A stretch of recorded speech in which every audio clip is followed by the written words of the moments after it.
हम लोग शुरुआत करते हैं ब्लॉकचेन से। ठीक है, व्हाट इज ब्लॉकचेन? तो अगर आप ध्यान से देखेंगे ना, अगर टेक्नोलॉजी को अंडरस्टैंड करने की कोशिश करेंगे तो हमको समझ में आएगा कि वो डिस्ट्रीब्यूटेड डेटाबेस है बस एक। ठीक है, जो टेक्नोलॉजी है वो अल्टीमेटली क्या प्रोवाइड करिए, एक डिस्ट्रीब्यूटेड डेटाबेस प्रोवाइड करिए। यहाँ पे एक डिस्ट्रीब्यूटेड वर्ड आ रहा है, इसको अभी छोड़ देते हैं। सबसे पहले समझते हैं डेटाबेस की बात होगी तो क्या मतलब है इसका। तो अगर आप इंटरनेट को देखें, इंटरनेट जो हमारे सामने एग्जाम्पल है, आप इस पे इजीली किसी पे ट्रस्ट नहीं कर सकते। ठीक है, आप किसी भी हर किसी लिंक पे क्लिक नहीं कर सकते हैं। आपके पास रैंडमली कुछ क्लिक्स आते हैं कि आपने कोई लॉटरी जीती है या जो भी है। आपका जो डेटा है वो भी सिक्योर नहीं है। ठीक है, इजीली सबके पास अवेलेबल रहता है। जब आधार का डेटा इनिशियली आया था तो वो हैक हो गया था। ठीक है, वो इंटरनेट पे आ चुका था, बहुत बहुत बड़ा डेटा। ठीक है, सो इंटरनेट पे काफ़ी सारी चीज़ें सिक्योर नहीं है। ठीक है, ये आप लोगों ने सुना भी होगा और काफ़ी सारे सुनते भी है कि किसी की आईडी हैक हुई है या किसी का डेटा चोरी हो गया है, या बहुत सारी चीज़ें होती हैं। ठीक है, ब्लॉकचेन ऐसी टेक्नोलॉजी है जो हमको डेटा स्टोर करने की फैसिलिटी दे रहा है। ठीक है, एक डेटाबेस दे रहा है। ठीक है, उस डेटाबेस का फायदा क्या है? उस पर आप ट्रस्ट कर सकते हो। ट्रस्ट करने का मतलब यहाँ पर ये है कि इजीली कोई भी उसे क्रैक नहीं कर सकता। ठीक है, उस डेटाबेस में जाके कोई भी डेटा फैच नहीं कर सकता, या उस डेटा को कोई भी एक्सेस नहीं कर सकता थर्ड पार्टी। ठीक है, बिना आपकी परमिशन से। ठीक है, सो जो ट्रस्ट वाला पार्ट है वो प्रोवाइड करता है ये डेटाबेस। ठीक है, जो एक ट्रस्ट इंटरनेट पे नहीं होता है लोगों को, वो ये सॉल्व कर रहा है प्रॉब्लम। ठीक है, मतलब सिक्योरिटी नेक्स्ट लेवल होगी इसकी, इजीली कोई भी उसे ब्रेक इन नहीं कर सकता। ठीक है, इस डिस्ट्रीब्यूटेड डेटा की जब हम बात करेंगे तो डिस्ट्रीब्यूटेड वर्ड जो आता है हमारे सामने वो इसलिए आता है कि डेटाबेस जो होगा वो पूरे all over the world internet पे डिस्ट्रीब्यूटेड होगा। ठीक है, इस डिस्ट्रीब्यूशन को हम लोग थोड़ा आगे वापस देखेंगे, बट डिस्ट्रीब्यूशन से ये समझ में आता है कि अगर हम घर में पैसा रख रहे हैं और वो अलग अलग जगह पर रख लें। ठीक है, आपके पास फॉर एग्जांपल 10,000 रुपी है और आपने 10,000 रुपी अलग अलग नोट्स घर के अलग अलग जगह पर रख दिए, तो अगर चोरी भी होती है तो वो सभी जगह पर नहीं हो पाएगी। ठीक है, अगर चोर आपके घर में आते हैं तो वो सभी जगह पर एक्सेस नहीं कर पाएंगे। ठीक है, ये आप खुद भी समझते हैं ये चीज़, कि सेम चीज़ डेटा के साथ है। अगर आप उसको डिस्ट्रीब्यूटेड फॉर्मेट में रखते हैं तो उसके सिक्योरिटी लेवल बढ़ भी जाएगा, और डेटा लॉस होना, एक जो प्रॉब्लम होता था डेटा लॉस होने का, वो भी हट जाएगा। मतलब कि अगर एक डेटाबेस किसी रीजन से शट डाउन होता है या उसको एक्सेस नहीं कर पा रहे हम लोग, तो हमारे पास डेटा जो है वो डिस्ट्रीब्यूटेड फॉर्मेट में रखा हुआ है, तो हमारे पास हम उसके रेप्लिका को भी उठा के ला सकते हैं। ठीक है, तो ब्लॉकचेन काइंड ऑफ ऐसी टेक्नोलॉजी है जो हमको सिक्योरिटी दे रहा है, प्लस हमारा जो डेटा है वो डिस्ट्रीब्यूटेड फॉर्मेट में रखा होगा। ठीक है, और काइंड ऑफ इसमें अम, अम, जैसे हम लोग एग्जांपल लेते हैं, जैसे मेडिकल इंफॉर्मेशन है। ठीक है, आप अपनी मेडिकल इंफॉर्मेशन अगर इंटरनेट पे रखते हैं तो उसकी कोई गारंटी नहीं है कि वो सिक्योर है। ठीक है, उसकी कोई गारंटी नहीं है। आपका डेटा कोई भी ला सकता है, इंटरनेट से निकाल सकता है। ठीक है, ये बहुत आसान चीज़ है। ठीक है, लेकिन अगर यही मेडिकल डेटा हम लोग ब्लॉकचेन पे रखें, ठीक है, ब्लॉकचेन नेटवर्क पे रखें, ब्लॉकचेन जो डेटाबेस है उसमें रखें, सो वो एक्सेस करना नेक्स्ट टू इम्पॉसिबल है। ठीक है, सो यहाँ पर आपको एक एप्लीकेशन भी समझ में आ रहा होगा कि मेडिकल इंफॉर्मेशन जो होती है किसी भी पर्सन की, वो बहुत क्रूशियल होती है, और बिना उसकी परमिशन के एक हॉस्पिटल भी यूज नहीं कर सकता। ठीक है, उसकी मेडिकल इंफॉर्मेशन। ठीक है, तो अगर इस टाइप का कोई नेटवर्क मैं क्रिएट करूं या इस टाइप का कोई डेटाबेस क्रिएट करूं जो कि मेरी सिक्योर इंफॉर्मेशन को होल्ड कर ले, और सिर्फ मेरे पास अथॉरिटी हो कि मैं ही यूज कर सकता हूँ उस इंफॉर्मेशन को, या मैं जिसको अलाउ करूँ वही यूज कर सकता है, तो आप ये समझ सकते हैं कि कितना सिक्योरिटी किस लेवल पे चले जाएगा। ठीक है, अम, आप इसको एक और स्टेप में, एक और मैं पार्ट इसमें ऐड करना चाह रहा हूँ, कि जब भी ब्लॉकचेन की बात होती है तो काइंड ऑफ ये एक ट्रांजैक्शनल और ट्रांजैक्शंस की बात होती है। इसमें ट्रांजैक्शन एक वर्ड आता है जिसको हम थोड़ी देर में डिस्कस करेंगे। या आप उसको एक बैंक ट्रांजैक्शन से भी कंपेयर कर सकते हैं। जब आप अपने अकाउंट से यूपीआई ट्रांसफर करते हैं किसी दूसरे पर्सन को, तो आपके अकाउंट में से कोई अमाउंट डिडक्ट होता है और दूसरे अकाउंट में जाके वो ऐड हो जाता है। ठीक है। सो इसे हम एक ट्रांजैक्शन कहते हैं। ठीक है, जनरल टर्म्स में भी इसको हम ट्रांजैक्शन कह रहे हैं। ठीक है। वो ट्रांजैक्शन इंफॉर्मेशन शेयरिंग भी हो सकता है और पैसे की, मतलब पैसा ट्रांसफर करना भी हो सकता है। ठीक है। तो ये जस्ट स्टेट्स होते हैं किसी ऑब्जेक्ट के। ठीक है, अब यहाँ पे एक ऑब्जेक्ट वर्ड यूज किया है जो जावास्क्रिप्ट में बहुत ज्यादा यूज होता है। लास्ट सेशन में हमने एक ऑब्जेक्ट यूज किया था क्या, तो हमने दो, नहीं, हमने एक डॉक्यूमेंट ऑब्जेक्ट यूज किया था। ठीक है, याद है, डॉक्यूमेंट वर्ड हमने यूज किया था, document dot gate element by ID. तो डॉक्यूमेंट एक ऑब्जेक्ट है। तो पूरे ब्लॉकचेन टेक्नोलॉजी जिस कंसेप्ट पे फोकस करती है वो होते हैं ट्रांजैक्शन, मतलब एक जगह से डेटा को दूसरी जगह ले जाना, और दूसरा एक पर्टिकुलर ऑब्जेक्ट की स्टेट। एक पर्टिकुलर ऑब्जेक्ट की स्टेट मतलब एक्चुअल ऑब्जेक्ट्स यूज नहीं होते हैं, उनकी स्टेट्स यूज होती हैं कि इस ऑब्जेक्ट से ये इस तरह से चेंज हो गया, या ये इंफॉर्मेशन मैंने यहाँ पहुंचा दी, एक जगह से दूसरी जगह किसी को पैसा ट्रांसफर किया, या एक जगह से दूसरी जगह किसी को कोई इंफॉर्मेशन ट्रांसफर की। ठीक है, इसकी गारंटी क्या है कि इसको कोई थर्ड पर्सन एक्सेस नहीं कर सकता। ठीक है, सिर्फ मैं ही हूं जो इसको एक्सेस कर सकता हूँ। ठीक है, तो टेक्नोलॉजी में सबसे ज्यादा जो सिक्योरिटी की जरूरत है वो मनी वाइज ही है। ठीक है, अगर आपके पास पैसा है तो आपको सिक्योरिटी नेक्स्ट लेवल चाहिए ही चाहिए। ठीक है, उसी को ध्यान में रखते हुए सबसे बड़ा एप्लीकेशन बिटकॉइन या क्रिप्टो करेंसी ही है इसका। ठीक है, हम इसको डिस्कस करेंगे अभी थोड़ी देर में। बट आपको ये समझ में आ रहा होगा कि जस्ट एक इंफॉर्मेशन स्टोर करने का तरीका है। ठीक है, एक नेटवर्क पे इंफॉर्मेशन स्टोर करने का तरीका है, एक डिस्ट्रीब्यूटेड डेटाबेस आप इसको बोल सकते हो। डेटाबेस जैसे मिलिट्री बेस होता है कि मिलिट्री बेस पे मिलिट्री की सारी चीजें अवेलेबल है, वैसे डेटाबेस होता है तो डेटा की सारी चीजें उस बेस पे अवेलेबल होंगी। ठीक है, इसी तरह से ब्लॉकचेन भी एक काइंड ऑफ टेक्नोलॉजी है जो हमें डेटा सिक्योरली स्टोर करने की फैसिलिटी देता है, प्लस डेटा को एक जगह से दूसरी जगह भेजने में सिक्योरिटी वाइज, मतलब नेक्स्ट लेवल सिक्योरिटी उसकी होती है। उसके बेसिस पे एक जगह से दूसरी जगह हम लोग इस डेटा को शेयर कर सकते हैं। ठीक है, चलिए, तो आपको एक बेसिक अंडरस्टैंडिंग इसकी हो गई होगी। ठीक है, मैं नहीं चाह रहा कि बहुत ज़्यादा आपको इसमें समझ में आ जाए चीज़ें, क्योंकि हमको इसके पहले के कुछ स्टेप्स पे वर्क किया हुआ होना चाहिए, तो हम इस पर्टिकुलर टेक्नोलॉजी को और अच्छे से समझ पाएंगे। प्लस अगर आप स्क्रैच से कोड करें, अगर हम इसको जैसे जावास्क्रिप्ट बेस्ड कोडिंग हम लोग स्क्रैच से इसको करें तो और अच्छे से ये चीज़ क्लियर होती है। बट आज का सेशन कोडिंग का पार्ट नहीं है। ठीक है, सो हम लोगों को ये अंडरस्टैंडिंग रखनी है। ठीक है, चलिए, यहाँ से मैं एक स्टेप आगे जा रहा हूँ। ठीक है, सो यहाँ पे मैंने ट्रांजैक्शन वर्ड आपके सामने यूज किया था। ठीक है, ये जो ट्रांजैक्शन होती है ना, इसका एक डेटा होगा। मैंने अगर 100 रुपए अपने फ्रेंड को ट्रांसफर किए यूपीआई पेमेंट से, फॉर एग्जांपल अभी मैं यूपीआई की बात कर रहा हूँ, और ब्लॉकचेन पे भी सेम ही तरह से ट्रांजैक्शंस होते हैं। ट्रांजैक्शन होंगे क्या, एक जगह से पैसा डिडक्ट होगा और दूसरी जगह क्रेडिट हो जाएगा। ठीक है, यही होता है जब ठीक है, सो ट्रांजैक्शन जितने भी होंगे वो ये जो ब्लॉक्स होते हैं इनमें स्टोर होते हैं। ठीक है, सो इनको कोई भी मैनिपुलेट नहीं कर सकता। एक बार वो ब्लॉकचेन पे आ गए तो कोई भी उसको एडिट नहीं कर पाएगा। ठीक है, एडिट करने जाओगे तो उसका जो ट्रांजैक्शन के लिए एक की जनरेट होती है वो चेंज हो जाएगी। ठीक है, और एक बार वो चेंज हो गई दैट मीन्स उसमें छेड़छाड़ हुई है। ठीक है, सो वो की क्या होती है, वो टोकन क्या होता है, ये सब हम आगे देखेंगे। बट ट्रांजैक्शन की बात ये हो रही है।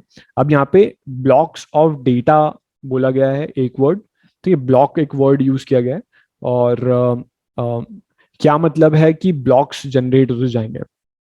ठीक है, तो आप इसको ऐसा बोल सकते हो, जितने भी ट्रांजैक्शंस हम लोग करने वाले हैं वो सभी के पास, क्योंकि ये डिस्ट्रीब्यूटेड है और क्योंकि ये हर पर्सन से कनेक्टेड है, उस पर्टिकुलर ट्रांजैक्शन की डिटेल सभी ब्लॉक्स पर अवेलेबल होगी। ठीक है, मतलब ब्लॉक्स ऑफ डेटा में वो चीज ऐड होती जाएगी। ठीक है, इसलिए कंप्यूटेशन इसका थोड़ा सा टिपिकल होता है, क्योंकि हम लोग एक ही इंफॉर्मेशन को रेप्लिकेट कर रहे हैं हर ब्लॉक पे। वो इसलिए कर रहे हैं क्योंकि हर पर्सन के पास इंफॉर्मेशन होनी चाहिए, क्या हर ब्लॉक के पास इंफॉर्मेशन होनी चाहिए कि कहाँ पे ट्रांजेक्शन हुए हैं। ठीक है, सो ये काइंड ऑफ डिस्ट्रीब्यूटेड जो वर्ड यूज किया गया था डिस्ट्रीब्यूटेड डेटाबेस, उसको भी रिप्रेजेंट कर रहा है, और डेटा तो स्टोर हो ही रहा है। ठीक है, ये जो ब्लॉक्स हैं इनको आप इमेजिन करो कि ये आपके खुद के ही पीसी है। ठीक है, जिस पीसी पे आपने लॉगिन करके अभी सेशन अटेंड किया है, मान लो कि ये पीसी हमने ब्लॉकचेन पे या जूम नेटवर्क हमने ब्लॉकचेन पे बनाया होता। ठीक है, तो हर चीज की इंफॉर्मेशन आप सबके पास होती है, हर सिस्टम में होती है। मतलब ऐसा नहीं होगा कि आपके पास वो इंफॉर्मेशन होगी, ऐसा होगा कि आपके नोड पर, मतलब यहाँ पे जो ब्लॉक की बात हो रही है इनको आप नोड भी बोल सकते हो, और ये जो ब्लॉक है ये काइंड ऑफ एक रजिस्टर होगा जिसमें इंफॉर्मेशन स्टोर होगी। जैसे मैंने यहाँ पर एक प्रेजेंटेशन शो किया है, ये प्रेजेंटेशन की इंफॉर्मेशन हर एक सिस्टम पर अवेलेबल है, हर एक ब्लॉक पर अवेलेबल है, और ये एक दूसरे से कनेक्टेड है। तो ये किसी के लिए भी आप बोल सकते हो किसी के लिए भी कोई भी यहाँ पे सेंट्रल अथॉरिटी नहीं है। ठीक है, जैसे फेसबुक है फॉर एग्जाम्पल, तो फेसबुक पे जब आपने लॉगिन किया था तो आपने अपनी इंफॉर्मेशन, पर्सनल इंफॉर्मेशन उस पर रखी थी। ठीक है, आपने अपने सिस्टम से लिखी, आपका सिस्टम एक नोड कहलाएगा, या आप अपने सिस्टम को एक ब्लॉक भी बोल सकते हैं। ठीक है, ऐसे ही करोड़ों लोगों ने अपनी इंफॉर्मेशन उस पर रखी। अब इसमें दिक्कत क्या है? दिक्कत यह है कि इंटरनेट पे नॉर्मली जो अभी तक हम लोग यूज करते हुए आ रहे हैं, उसमें दिक्कत क्या है कि फेसबुक के पास अथॉरिटी होगी आपके डेटा को किसी भी तरह से यूज करने की। वो मशीन लर्निंग एल्गोरिदम्स उस पर बना सकते हैं, वो उस डेटा को बेच सकते हैं। ज्यादातर कंपनीज यही करती हैं कि हमें लगता है कि वो फ्री है, लेकिन एक्चुअल में वो डेटा बेच के या डेटा सेल किया जाता है। ठीक है, तो उससे वो पैसा कमाती है। सो अब यहाँ पे सेंट्रल अथॉरिटी कौन हो गई? फेसबुक हो गए। अब फेसबुक के पास, फेसबुक जो करना चाहे उस डेटा के साथ कर सकती है। ठीक है, उसमें हालांकि यूएस में डेटा लॉज होते हैं, लेकिन इंडिया में ऑब्वियसली नहीं है डेटा लॉज। सो उस डेटा के साथ कोई कुछ भी कर सकता है।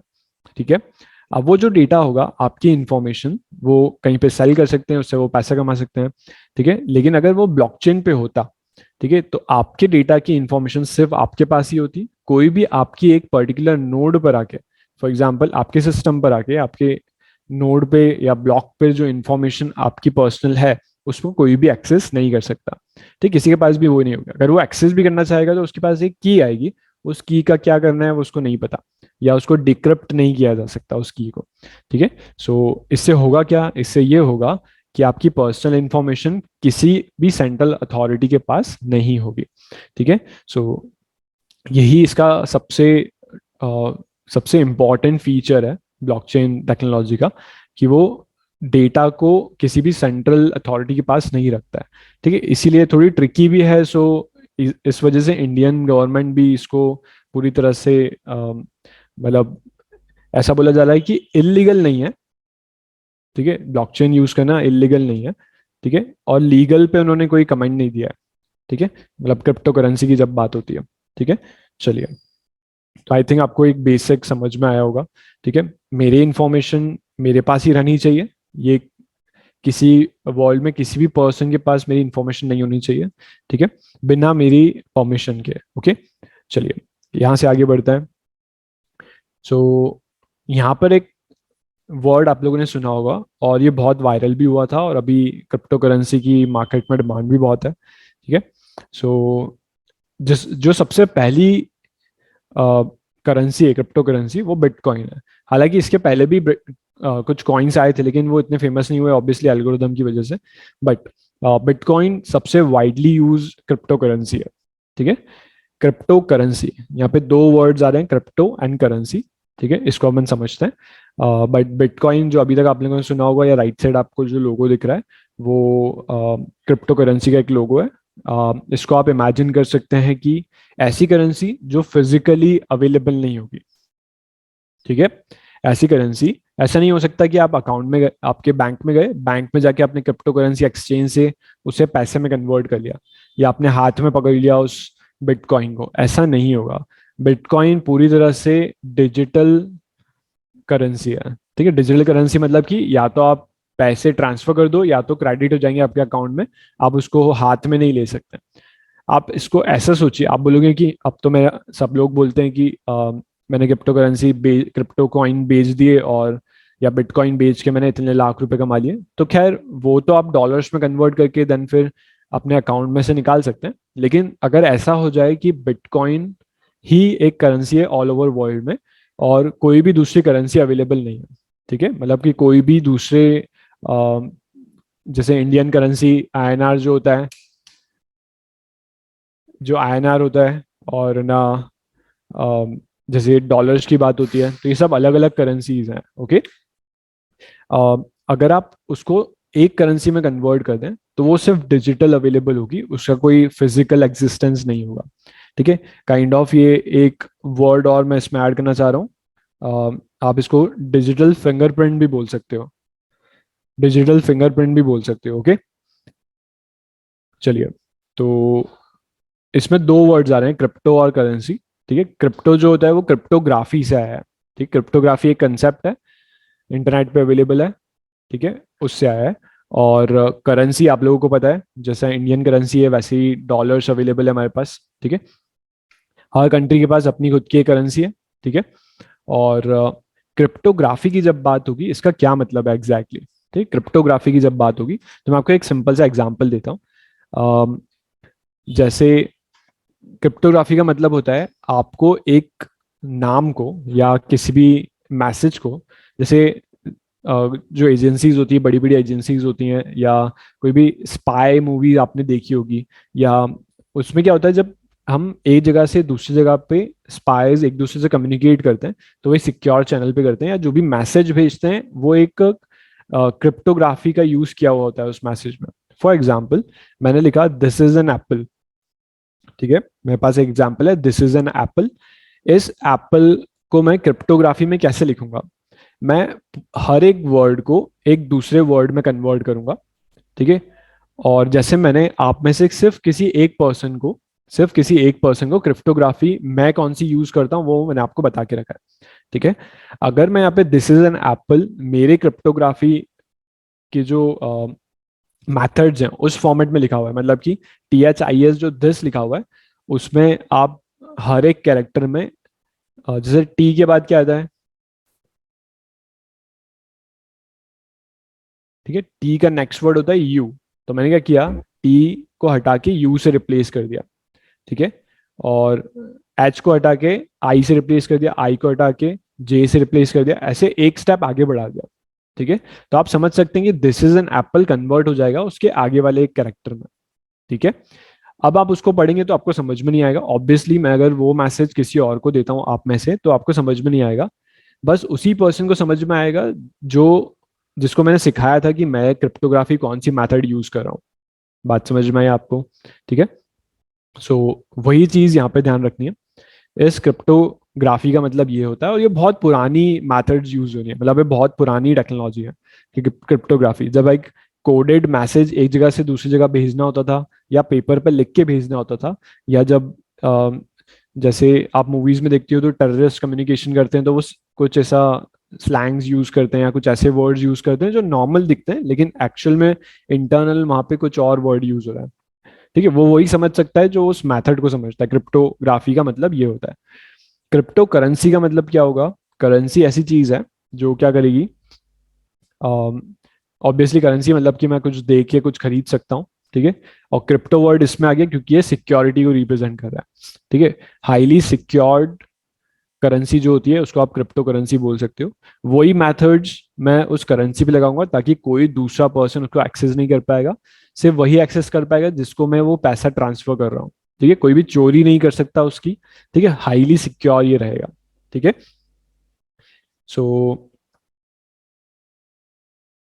चलिए, बिटकॉइन को मैं एक और मतलब एक और सेंटेंस में आपको बता देता हूँ। ये बस एक unique string of letters and numbers है।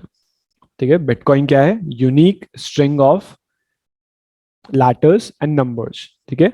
जैसे मैंने दिस इज एन एप्पल लिखा, उसको आप एक स्ट्रिंग, स्ट्रिंग मतलब कि मतलब कैरेक्टर्स और नंबर्स का कलेक्शन कर सकते हो। एक आपके सामने बड़ा सा कैरेक्टर दिख जाएगा, वो स्ट्रिंग कैसे दिखती है मैं थोड़ी देर में आपको लाइव डेमो में बता दूंगा। ठीक है, बट आप अगर इसकी सिंपल डेफिनेशन देखें लो लेवल पे तो वो क्या है? ये जस्ट एक unique string of letters and numbers है। ठीक है, bitcoin is just a unique string of letters and numbers, that's it. ठीक है। अगर मैं बिटकॉइन यूज करता हूं तो उसका फायदा क्या है कि कोई भी बैंक नहीं होगा उसको चलाने वाला। ठीक है, जब बैंक जो होता है, आप बैंक में जाते हो, पैसे निकालते हो, ठीक, कोई भी सेंट्रल सिस्टम नहीं होगा। ठीक है, कोई ऐसा तरीका नहीं होगा कि आप ट्रांजैक्शन रिवर्ट कर सकते हो। ठीक है, जैसे ट्रांजैक्शन, पैसा एक बार भेज दिया तो वापस ले आओगे अपने आप, ऐसा नहीं होगा। ट्रांजैक्शन डिलीट हो जाएगा, ऐसा नहीं होगा। ट्रांजैक्शन जितने भी होंगे और वो सारे कैसे होंगे, ट्रांसपेरेंट होंगे। ठीक है, किसी भी तरह से बीच में आगे कोई पैसा क्रैक कर ले या पैसा निकाल ले आपके अकाउंट से, ऐसा नहीं होगा। ठीक है, और ये जो पर्टिकुलर पार्ट बिटकॉइन अचीव करने का जो पार्ट है, या सिक्योर पैसा ट्रांसफर करने का जो पार्ट है, इसमें जो टेक्नोलॉजी यूज होती है वो होती है ब्लॉकचेन। ठीक है, ब्लॉकचेन की हेल्प से बिटकॉइन बना है। ठीक है, बिना ब्लॉकचेन से बिटकॉइन नहीं होता। ठीक है, और बिटकॉइन जो है वो ब्लॉकचेन का एक सबसे बड़ा यूज है। ठीक है, सबसे बड़ा जो एप्लीकेशन है ब्लॉकचेन का वो बिटकॉइन है। ठीक है, चलिए, तो यहां से आगे बढ़ते हैं। आपको इसके बारे में भी समझ में आया होगा। यहाँ पर एक वर्ड आता है क्रिप्टो करेंसी। ठीक है, क्रिप्टो करेंसी जो होती है वो एक डिजिटल करेंसी है। ठीक है, डिजिटल करेंसी जो होगी वो आपके सामने लिखी हुई है, ये सब डिजिटल करेंसी का पार्ट है। आप आपकी खुद की भी एक क्रिप्टो करेंसी बना सकते हैं। आपने अपने कैंपस में, कॉलेज कैंपस में हमने एक नेटवर्क क्रिएट किया, एक डिस्ट्रीब्यूटेड डेटाबेस बनाया, और जो ट्रांजैक्शन उस पर हो रहे हैं वो हमारी खुद की करेंसी में हो रहे हैं। ठीक है, बात समझ में आई? तो हम अपनी खुद की क्रिप्टो करेंसी बना सकते हैं। अगर ब्लॉकचेन टेक्नोलॉजी ओपन सोर्स है, मतलब सब लोग यूज कर सकते हैं, तो कोई भी बना सकता है। लेकिन वही बात होती है कि सबसे ज्यादा लोग क्या यूज कर रहे हैं। जैसे बिटकॉइन यूज कर रहे हैं मैक्सिमम लोग, तो आपको ट्रांजैक्शन बिटकॉइन में उनके साथ करना पड़ेगा। कोई भी इंदौर आके आपके कॉलेज कैंपस का कॉइन यूज नहीं कर सकता, बाहर वाला पर्सन, सिर्फ कॉलेज कैंपस में वो यूज हो सकता है। ठीक है, तो बहुत इजीली आप अपनी खुद की क्रिप्टो करेंसी बना सकते हैं। ठीक है, सो एक काइंड ऑफ एक डिजिटल करेंसी है। ठीक है, और ऐसा नहीं हो सकता कि आप बैंक से जाके निकाल लें और अपने हाथ में उसको ले लें। आप सिर्फ फोन से ट्रांजैक्शन करके ही यूज कर सकते हैं उसे। ठीक है, चलिए, तो यही पार्ट था। राइट हैंड साइड आपको ये बहुत बड़े नाम है सारे, जैसे इथेरियम है, बिटकॉइन है, रिपल है। ठीक है, ये सारे बहुत वाइडली यूज्ड क्रिप्टो करेंसीज हैं। ठीक है, या टेक्नोलॉजीज है जिससे हम इम्प्लीमेंट कर सकते हैं, या आप ऐसा बोल सकते हो ब्लॉकचेन नेटवर्क है सबसे बड़े। ठीक है, चलिए, तो ओके, सो आई थिंक आपको ये इसकी एक अंडरस्टैंडिंग हो गई होगी इस पर्टिकुलर पार्ट की। तो यहाँ से हम लोग आगे बढ़ते हैं, और हम ये समझते हैं कि ये जो ब्लॉकचेन है ये वर्क कैसे करता है। ठीक है, जो जब भी हम ब्लॉकचेन की बात करते हैं तो ये वर्क कैसे करता है। लेकिन ब्लॉकचेन वर्क कैसे करता है उससे पहले मैं कुछ चीजें डिस्कस करना चाह रहा हूँ। ठीक है, सो सबसे पहला पार्ट है, ब्लॉकचेन जो होता है ना वो अनस्टॉपेबल होता है। ठीक, अनस्टॉपेबल मतलब कि कोई भी कंट्रोल नहीं कर सकता उस नेटवर्क को। मतलब ऐसा नहीं हो सकता कि मैं जाके किसी और के डेटाबेस में घुस के उसकी वैल्यूज चेंज कर दूं। ठीक है, मैं उसकी वैल्यूज एक्सेस कर लूं, ऐसा नहीं होगा। जिस पर्सन का वो नोड है या उसका ब्लॉक है, वही पर्सन उसको एक्सेस कर सकता है, कोई दूसरा पर्सन नहीं करेगा। वो जो ब्लॉक होगा उसमें बस इंफॉर्मेशन होगी सारे ट्रांजैक्शंस की, किसने उसको कितने पैसे भेजे, किसने उसको कौन सा डेटा भेजा, ये उसमें इंक्रिप्टेड फॉर्मेट में रखा हुआ रहेगा। ठीक है, इसमें कोई भी सिंगल पॉइंट नहीं होता फेलियर का, मतलब सेंट्रल फेलियर। फॉर एग्जांपल, किसी रीजन से बैंक में कुछ इश्यू हो गया। ठीक है, बैंक करप्ट हो गई वो बैंक जो भी है, फॉर एग्जांपल कोई भी एक बैंक है, आप एग्जांपल एसबीआई है या सेंट्रल बैंक ऑफ इंडिया है, किसी टाइप की कोई भी बैंक है, अगर उसमें कोई दिक्कत आती है, हायर अथॉरिटी में कोई दिक्कत आती है, तो आपके सबके अकाउंट गए। ठीक है, आपका पैसे गए। ऐसा हुआ भी है बहुत बार। जो छोटे बैंक्स होते हैं जो बैंकरप्ट हो जाते हैं, उनके पास पैसा नहीं रहता, तो जो अकाउंट लोगों के रहते हैं वो कहाँ चले जाते हैं, आप लोगों को पता है ये चीज, आप पढ़ सकते हो इसके बारे में। ठीक है, तो इसमें सेंट्रल फेलियर यही दिक्कत है कि सब लोग उस सेंट्रल लोकेशन पे पर्सन से कनेक्टेड है। अगर वो फेल हुआ तो सबकी सब जो लोग उससे कनेक्टेड है वो फेल हो जाएंगे। लेकिन ब्लॉकचेन पे ऐसा नहीं है। आपका जो ट्रांजेक्शन है वो इंडिविजुअल टू इंडिविजुअल पर्सन हो रहा है, प्लस सभी ब्लॉक्स डिस्ट्रीब्यूटेड हैं।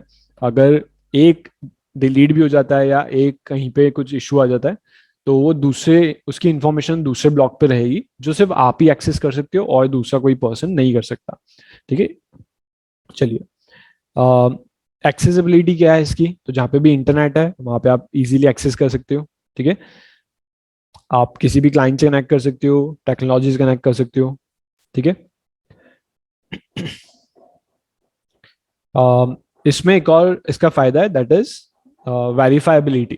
ठीक है, वेरीफाई कर सकते हो आप इजीली इस टेक्नोलॉजी को, ठीक है, हर सिंगल ट्रांजैक्शन पर। ओके, सो शुरुआत से अभी तक कितने ट्रांजैक्शन हुए वो सारे इस पर आप पता कर सकते हो, ठीक है। सो ये कुछ फीचर्स हैं इसके, ठीक है, ब्लॉकचेन के, इस वजह से ये टेक्नोलॉजी बहुत फेमस है, ठीक है। और सबसे बड़ा रीजन तो आपको पता ही है, दैट इज सिक्योरिटी। ठीक है, सिक्योरिटी होना चीजें कितनी इंपॉर्टेंट है, ठीक है। चलिए, सो बढ़ते हैं आगे। यहाँ पर हमारे पास टॉपिक है, दैट इज एक ब्लॉकचेन नेटवर्क जो होता है या ब्लॉकचेन जो होता है वो वर्क कैसे करता है, ठीक है। इसमें एक वर्ड हमारे सामने आता है, दैट इज ट्रांजैक्शन, ठीक है। एक जो ट्रांजैक्शन होगा वो डेटा का हो सकता है, यूजुअली तो डेटा का ही होता है क्योंकि क्रिप्टो करेंसी भी अपने आप में डेटा ही है, ठीक है। तो ट्रांजैक्शन जब भी बात होगी तो एक जगह से दूसरी जगह डेटा को भेजना या करेंसी अगर मैं ट्रांसफर कर रहा हूँ तो उसकी बात करना, ठीक है। ट्रांजैक्शन क्या हो सकता है, जस्ट ट्रांसफर ऑफ डेटा, ठीक है। एक सिंगल ट्रांसफर भी हो सकता है वो, ठीक है, सिंगल ट्रांजैक्शन हो सकता है या ग्रुप ऑफ ट्रांजैक्शन हो सकता है, ठीक है। चलिए, सो इसमें क्रिप्टो करेंसी भी इन्वॉल्व हो गई, कोई दिक्कत नहीं है। इसमें एक वर्ड आपको दिख रहा होगा, दैट इज कॉन्ट्रैक्ट, ठीक है। जब भी मैं डेटा एक जगह से दूसरी जगह भेजूंगा तो एक कॉन्ट्रैक्ट क्रिएट होता है। ये कॉन्ट्रैक्ट क्यों क्रिएट हो रहा है, तो फॉर एग्जाम्पल अगर मैं किसी क्लाइंट के साथ वर्क कर रहा हूँ, फॉर एग्जाम्पल मेरी सॉफ्टवेयर कंपनी है, और अगर मैं कोई मेरे पास क्लाइंट आता है कि मुझे सॉफ्टवेयर बनाना है, तो हम लोग क्या कर सकते हैं, हम लोग एक कॉन्ट्रैक्ट स्टैब्लिश करते हैं। मतलब कॉन्ट्रैक्ट मतलब एक सिंपल पेपर होता है, उस पर लिखा होते हैं हमारी गाइडलाइंस, टर्म्स एंड कंडीशंस लिखी हुई होती हैं, क्लाइंट साइड की चीजें लिखी हुई होती हैं, क्लाइंट चाहता है कि हम उसका डेटा किसी और को नहीं दें, तो एक कॉन्ट्रैक्ट बनता है। उस कॉन्ट्रैक्ट के बेसिस पे हम लोग, क्लाइंट साइन करता है, हम लोग साइन करते हैं और कॉन्ट्रैक्ट बन गया, ठीक है। और फिर काम स्टार्ट होता है, ठीक है। और उस कॉन्ट्रैक्ट में जो जो चीजें लिखी हुई है वो हमको फॉलो करनी रहेगी क्योंकि हमने उसको पढ़ के फिर साइन कर दिया था, ठीक है। तो यहाँ पे जो ट्रांजैक्शन होते हैं वो इसी फॉर्मेट में होते हैं, ठीक है। ट्रांजैक्शन जितने भी होंगे वो इसी फॉर्मेट में होंगे। एक कॉन्ट्रैक्ट बनेगा, जस्ट अ सेकेंड,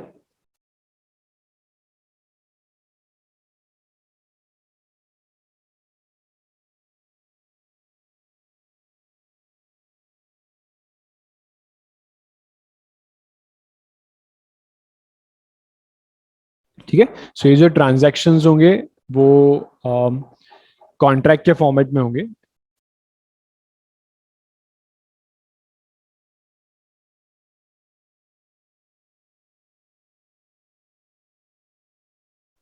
ठीक है। चलिए, तो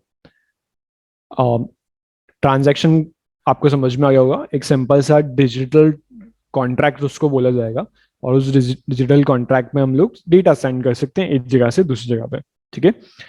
ये जो ट्रांजैक्शन होता है या ये जो नेटवर्क होता है वो किस चीज पे बेस्ड होता है, वो बेस्ड होता है, जैसे मैं ट्रांजैक्शन की अगर बात करूं तो ये काइंड ऑफ एक मतलब ये आप लोगों ने नहीं पढ़ा होगा बट इंजीनियरिंग में आप लोग पढ़ेंगे कि एसिड प्रॉपर्टीज होती है डेटाबेस पार्ट में, ठीक है। तो उसमें एक एटॉमिक कंसेप्ट होता है। इसका मतलब होता है कि अगर आपने ट्रांजैक्शन किया है तो वो पूरी तरह से कंप्लीट होगा। अगर बीच में कहीं पे भी फेल हो जाता है वो पार्ट, या किसी तरह से कुछ बीच में नेटवर्क इशू आ गया, या आपने देखा होगा ये चीज कि आप कोई भी ट्रांजैक्शन यूपीआई से भी करते हैं तो कई बार उसमें पैसे अटक जाते हैं, ऐसे आपने केसेस भी देखे हैं कि और उसमें क्या होता है कि अगर ट्रांजैक्शन हो गया तो ठीक है, नहीं होता है तो आपके अकाउंट में वापस पैसा आ जाता है, ठीक है। इसको एटॉमिक प्रॉपर्टी एक कहा जाता है।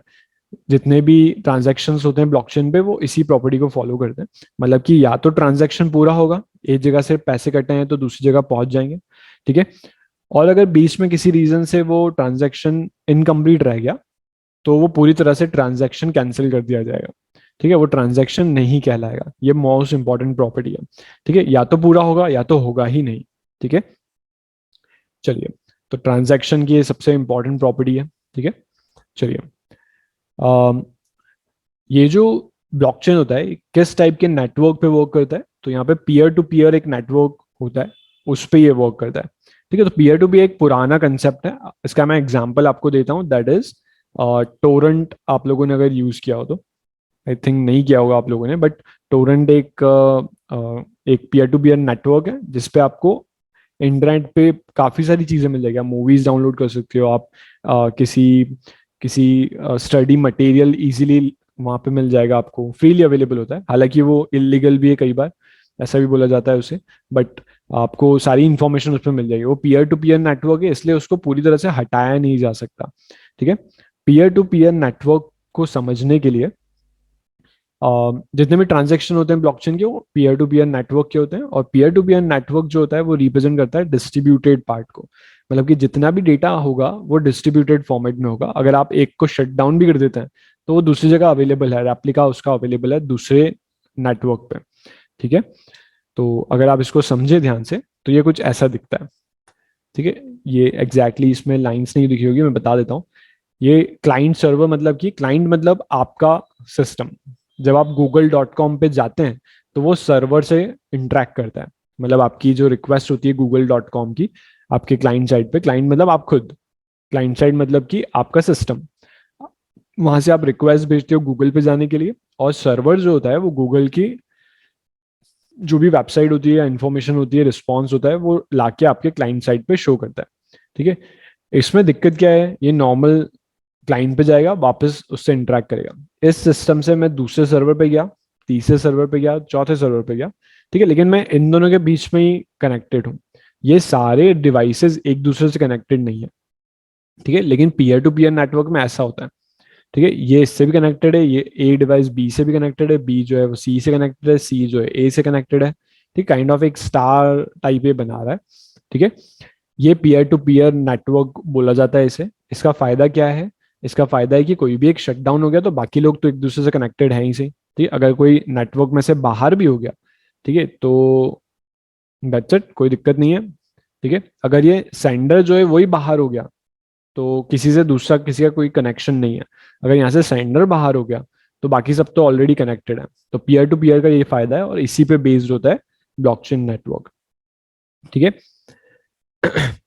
इसका एक और फायदा है, जब भी एक दूसरे से सारे सिस्टम से कनेक्टेड होंगे, ठीक है, तो उनके जो सेट ऑफ रूल्स हैं इन सभी नोड्स के, या सभी नोड्स मतलब कंप्यूटर्स, ठीक है, तो इनके जो सेट ऑफ रूल्स होंगे वो सेम होंगे। ठीक है।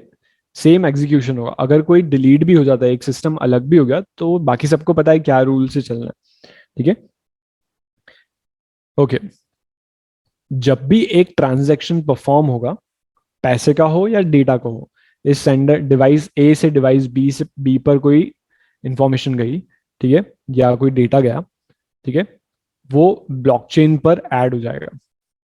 ब्लॉकचेन जस्ट एक आपके आपके हिसाब से मैं कहूँ तो आपकी अटेंडेंस की जो कॉपी होती है, अटेंडेंस रजिस्टर होता है, काइंड ऑफ एक लॉग रजिस्टर होता है। ठीक है। वो लॉग रजिस्टर होता है ना, सिक्योरिटी गार्ड के पास होता है, कौन आया कौन गया सब लिखा हुआ रहता है उसमें। सेम चीज ब्लॉकचेन की जब बात होगी, उन उस ब्लॉक पर इंफॉर्मेशन जो स्टोर होगी वो इसी चीज की होगी कि डिवाइस ए से, मतलब ए नाम का जो पर्सन है उसने बी नाम के पर्सन को कुछ पैसे भेजे या कुछ डेटा भेजा है या कम्युनिकेट किया किसी तरह से, वो इंफॉर्मेशन, उस ट्रांजैक्शन की इंफॉर्मेशन उस ब्लॉक पे स्टोर हो जाएगी। वो इसके ए के पास भी हो जाएगी, बी के पास भी हो जाएगी, और बाकी जो डिस्ट्रीब्यूटेड नोड्स हैं उन पे भी हो जाएगी। आई बात समझ में? वो रेप्लिकेट करता है उस इंफॉर्मेशन को, ताकि कोई भी अगर डिलीट भी कर दे, जैसे बी ने डिलीट कर दिया, लेकिन ऐसा नहीं हो सकता कि बाकी सब जगह से भी वो डिलीट कर पाए, क्योंकि उसके पास एक्सेस नहीं है, पहली चीज। दूसरी, वो सिक्योर है। ठीक है। ठीक है। सो ये मोस्ट इंपॉर्टेंट इसका एप्लीकेशन है। जो सबसे इंपॉर्टेंट पॉइंट है इस पीयर टू पीयर नेटवर्क वाले पार्ट का, वो क्या है कि अगर एक नोड कॉम्प्रोमाइज भी हो जाती है किसी रीजन से, तो क्योंकि वो दूसरे से कनेक्टेड है, तो पूरा चेन ही कॉम्प्रोमाइज हो जाएगा। ठीक है। पूरा ट्रांजैक्शन का ऑर्डर ही कॉम्प्रोमाइज हो जाएगा। कोई भी इसमें छेड़खानी करता है तो सबको पता चल जाएगा कि ये दिक्कत है। ठीक है। बात समझ में आई? इस तरह से ये डिस्ट्रीब्यूटेड है और कोई भी इसको कंट्रोल नहीं कर सकता। ठीक है। चलिए, यहाँ पर एक और क्वेश्चन आता है कि जब कोई भी कंट्रोल नहीं कर सकता तो बनाएंगे कैसे? किसी एक को तो शुरुआत करनी पड़ेगी। हाँ, बात सही है। हमें एक नेटवर्क चाहिए, हमको एक सर्वर चाहिए उसको चलाने के लिए। अगर मैं कॉलेज में एक नेटवर्क, अपना ब्लॉकचेन नेटवर्क बनाना चाहता हूँ तो ठीक है, तो वो सब तो होगा, वो डेवलपर्स अपन लोग होंगे, डेवलप करेंगे सारी चीजें। लेकिन जब बन जाएगा और इंफॉर्मेशन शेयरिंग होना स्टार्ट होगी, तब की बात हो रही है। ठीक है, सबके पास अपनी इंफॉर्मेशन होंगी, सब एक दूसरे को वो चीज दे सकते हैं, या उनके उनके जो ट्रांजैक्शन की इंफॉर्मेशन होगी हर एक ब्लॉक पे स्टोर होगी स्ट्रिंग फॉर्मेट में। ठीक है, दैट्स इट। ये इसका इंपॉर्टेंट पॉइंट है। चलिए, यहाँ से हम बात करते हैं, आगे बढ़ते हैं। ये जो ब्लॉक हमारे पास होगा ना, ठीक है, जो भी हमारे पास ब्लॉक अवेलेबल होगा, ये इस ब्लॉक पे कुछ दो तीन चार इंफॉर्मेशन होती हैं। ठीक है, ब्लॉक नंबर हो सकता है वो, ठीक है, ब्लॉक पर एक नाम हो सकता है, उसका एक हैश हो सकता है। ठीक है, इस टाइप की कुछ इंफॉर्मेशन होगी। ठीक है, ये जो हैश कंसेप्ट है ना, ये मैं आपको हैशिंग वाला कंसेप्ट, इसको हम कैसे बताएं। हैश वाला कंसेप्ट हम ऐसे समझते हैं कि न, न, न, जैसे मेरे पास एक एल्गोरिदम है, ठीक है, हैशिंग एल्गोरिदम उसको बोला जाता है। मेरे पास एक टेक्स्ट था जो मैं अपने दोस्त को भेजना चाहता हूँ। ठीक है, जैसे मैंने अभी थोड़ी देर पहले क्रिप्टोग्राफी की बात की थी ना, जब क्रिप्टोग्राफी की बात करते हैं तो उसमें एक कंसेप्ट आता है हैशिंग का। और हैशिंग की जब हम बात करते हैं तो वो एक प्लेन टेक्स्ट को एक ऐसे टेक्स्ट में कन्वर्ट कर देता है जो कोई पढ़ नहीं सकता, जिसकी मैंने थोड़ी देर पहले बात की थी, दिस इज एन एप्पल वाला एग्जाम्पल में। ठीक है, अगर प्लेन टेक्स्ट मेरे पास अवेलेबल है और मैंने कुछ इन्फॉर्मेशन इसमें लिखी, कोई मैसेज लिखा है, और मैं ये देना चाहता हूँ किसी दूसरे पर्सन को, या मैं अपने फ्रेंड को ये मैसेज भेजना चाहता हूँ, ठीक है, तो अगर मैं ब्लॉकचेन यूज कर रहा हूँ तो वो क्या करेगा, हर एक ब्लॉक इन्फॉर्मेशन रखता है हर एक ट्रांजैक्शन की। अगर मैं मैसेज भी भेज रहा हूँ तो वो एक ट्रांजैक्शन ही कहलाएगा। ठीक है, एक पूरा ट्रांजैक्शन ही कहलाएगा कि इस जगह से इस जगह पे मैंने डेटा भेजा है। ठीक है, अब ये जो प्लेन टेक्स्ट है, ये प्लेन टेक्स्ट कन्वर्ट होगा, एज एन इनपुट जाएगा किसी हैश फंक्शन में या हैश एल्गोरिदम में। हैश फंक्शन इसलिए बोला जाता है, जो जावास्क्रिप्ट में हमने फंक्शंस बनाए थे ना, बस वैसा ही वो एक फंक्शन होता है। उसमें आप एक स्ट्रिंग या कोई भी आपका जो टेक्स्ट है वो पास करोगे, और वो एक वैल्यू रिटर्न करेगा। वो वैल्यू एक हैश्ड टेक्स्ट होगी। जो मैंने दिस इज एन एप्पल लिखा था वो ऐसा दिख रहा है।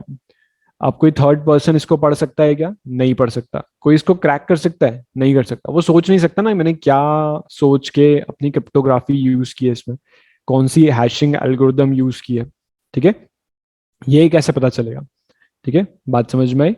सो हैशिंग जो कंसेप्ट है वो यूज होता है, और क्योंकि मुझे उसको सिक्योर बनाना है तो मुझे हर चीज उसके अंदर सिक्योर बनानी पड़ेगी। ठीक है, बात समझ में आई?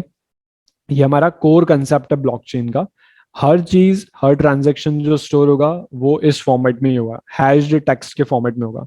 इसका मैं आपको एक और एग्जांपल देता हूँ। जैसे मान लो मैं जब यूजर नेम पासवर्ड किसी, जैसे फेसबुक की बात करते हैं, फेसबुक में, या इंस्टाग्राम की बात करते हैं, इंस्टाग्राम पे आप लोगों ने यूजर नेम और पासवर्ड एंटर किया। ठीक है, आपको ये चीज पता है कि वो डेटाबेस में उन्होंने जाके उसको स्टोर कर लिया होगा, यूजर नेम और पासवर्ड। ठीक है, लेकिन अगर किसी पर्सन ने उस पासवर्ड को सॉरी, अगर किसी पर्सन ने उस डेटाबेस को हैक कर लिया, इंस्टाग्राम के डेटाबेस को किसी पर्सन ने हैक कर लिया, तो हैक कर लिया तो उसको पासवर्ड मिल जाएगा। बिल्कुल मिल जाएगा। आपके अकाउंट का जो पासवर्ड है उसके पास है। अकाउंट का यूजर नेम तो सबको ही पता होता है, ठीक है, इसके अकाउंट का क्या यूजर नेम है, ठीक है, उसकी प्रोफाइल पे ही दिखता है वो। ठीक है, पासवर्ड आपका मान लेते हैं 1 2 3 4 5 है। ठीक है, 1 2 3 4 5 आपका पासवर्ड था। ठीक है, आजकल क्या होता है, जैसे मैं नो एसक्यूएल या बड़े डेटाबेस, मोंगो डीबी, इस टाइप के डेटाबेसेस यूज करता हूँ, डॉक्यूमेंट डेटाबेसेस यूज करता हूँ, तो उसमें क्या होता है, या मैं हैशिंग अगर कंसेप्ट यूज कर रहा हूँ अपने पासवर्ड पे, जो ज्यादातर आजकल होने लग गया है, उसमें क्या होता है, जो 1 2 3 4 5 आपका पासवर्ड है, एक्सक्यूज मी, 1 2 3 4 5 जो आपका पासवर्ड है, वो directly as it is database में स्टोर नहीं होगा। मतलब कि अगर डेटाबेस को कोई हैक भी कर लेता है तो उसके उसके सामने 1 2 3 4 5 नहीं लिखा होगा। क्या लिखा हुआ होगा? हमने उसको हैश फंक्शन के अंदर भेजा, उस हैश फंक्शन ने क्या किया, उस हैश फंक्शन ने उसको हैश्ड टेक्स्ट में कन्वर्ट कर दिया। वो टेक्स्ट ऐसा दिख रहा है। आपका जो 1 2 3 4 5 पासवर्ड है ना, वो अब सिंबल्स में कन्वर्ट हो गया या कुछ से कैरेक्टर्स में कन्वर्ट हो गया है। ठीक है, इसका फायदा क्या है, अगर डेटाबेस पे अटैक होता है तो किसी के पास भी पासवर्ड नहीं आएगा, ये जो पासवर्ड होगा ये इस फॉर्मेट में होगा। अगर कोई देखता भी है तो पता तो नहीं चलेगा किसी को कि किस टाइप का है। ठीक है, तो ये हैशिंग टेक्निक बहुत जगह यूज होने लग गई है। ठीक है, ये जस्ट सिक्योर करने के लिए होती है कोई भी प्लेन टेक्स्ट को। ठीक है, तो ये काइंड ऑफ इंटरनली क्रिप्टोग्राफी की जो एल्गोरिथम्स होती थी पुरानी, वो डिजिटल फॉर्मेट में अब यूज होने लग गई हैं। ठीक है, क्रिप्टोग्राफी एक्चुअल में लिखने वाला कंसेप्ट होता था, बहुत पुराना एक सब्जेक्ट है क्रिप्टोग्राफी। ओके, उसी पे बेस्ड है। तो हैशिंग ये टेक्निक होती है कि आप एक टेक्स्ट को, सिंपल टेक्स्ट को ऐसे टेक्स्ट में कन्वर्ट कर सकते हो जो कोई पढ़ नहीं सकता। ठीक है, ये काइंड ऑफ एक डिजिटल फिंगरप्रिंट होगा। डिजिटल फिंगरप्रिंट समझ गए? फिंगरप्रिंट सबके पास यूनिक होते हैं। ठीक है, और ये यूनिक जो वैल्यू होगी ये वही देख सकता है जिसके पास डिजिटल फिंगरप्रिंट अवेलेबल होगा। ठीक है, तो अगर मैं ये प्लेन टेक्स्ट अपने दोस्त को भेजता हूँ तो वो इस फॉर्मेट में जाएगा। ठीक है, मेरा दोस्त इसको पढ़ लेगा क्या? बिल्कुल पढ़ लेगा, क्योंकि मैंने उसको बता के रखा है कि इसको कैसे डिकोड करना है। ठीक है, ये डिजिटल फिंगरप्रिंट को कैसे एक्सेस करना है वो मैंने उसको बता के रखा है, इसलिए वो मेरा जो फ्रेंड है वही उसको एक्सेस कर सकता है और कोई भी नहीं कर सकता। ठीक है, सो ये हैशिंग का एक सिंपल सा एग्जांपल है। ठीक है, तो ये जो हैश जनरेशन होता है, ठीक है, इसमें एक एल्गोरिदम यूज होती है, इसको बोलते हैं SHA-256। ठीक है, अम, अगर किसी ने पेटीएम पर, किसी ने कोई पेटीएम वॉलेट यूज किया है, किसी को पैसे भेजे, तो जब आप उसको भेज रहे होते हैं ना पैसे को, तब वो 128 बिट इंक्रिप्शन ऐसा एक लाइन लिखी हुई रहती है। आप देखना ट्रांजैक्शन जब करने जाओगे तो जब पे कर रहे होते हो ना, उसके जस्ट नीचे ही लिखी होती है एक छोटी सी line, 128 bit encryption. 128 bit encryption का क्या मतलब है?